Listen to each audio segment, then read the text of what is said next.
Hi நண்பர்களே, தீபாவளி பர்ச்சேஸ்லாம் உங்கள் வீட்டில் எப்படி போய்ட்டுருக்கு? நாங்கள் அப்படியே கொஞ்சம் கொஞ்சம் எடுக்கோம். ஏன்னா லாஸ்ட் டைமில் ரஷ்ஷாக இருக்க முடியாது. கடையில் போய் நம்ம நிற்கும் போது ட்ரெஸ்ஸே இருக்காது, அந்தளவுக்கு எல்லா ட்ரெஸ்ஸும் எடுத்துப்பாங்க. ஸோ நீங்களும் பர்ச்சேஸ் பண்ணியிருப்பீங்க அப்படின்னு நம்புகிறேன். இன்றைக்கி என் ஒய்ஃபும் பர்ச்சேஸ் பண்ணியிருக்காங்க. அதை பற்றி வாங்க பார்ப்போம். சாரதா, என்ன பர்ச்சேஸ் சொல்லுங்கள், பர்ச்சேஸ் பற்றி. தீபாவளி ட்ரெஸ் எடுத்துருக்கோம். இது நம்மளோட காட்டலாம்னு சொல்லிட்டு ஒரு வீடியோ. ஸோ எப்படி இருக்கு அப்படிங்கிறத நீங்களே பாருங்க. தீபாவளிக்கு வந்து சாரி எடுக்கல, பட் சுடிதார் தான்.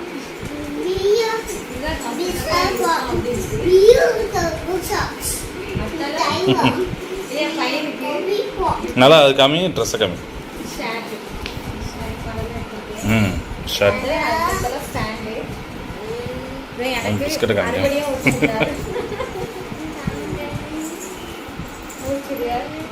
ஸோ ரேட் பார்த்தீங்கன்னா 250 ரூபா, சீப்பாக தான் இருக்கு. அதே மாதிரி இது இப்பெல்லாம் வாடலாம். ஸோ இதுவும் எடுத்துருந்தேன்.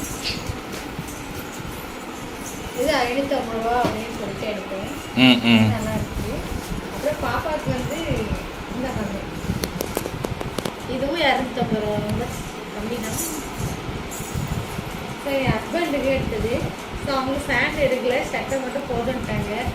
ஸோ அதனால் ஏதோ போனால் போதுன்னு சொல்லிட்டு ஒரு ட்ரெஸ்ஸை எடுத்து விட்டா. 3 சட்டை போட்டால் எடுத்து. 3 சட்டையா? அப்படியா? 2 சட்டை தானே? 2 இல்லை 3 சட்டை மட்டும். ரைட்டு, இதை நான் மறந்துட்டேன். Sorry 3 colour. ஒரு பிளெயின் தான், பிளெயின் தான் கலர் மட்டும். ஸோ எங்களோட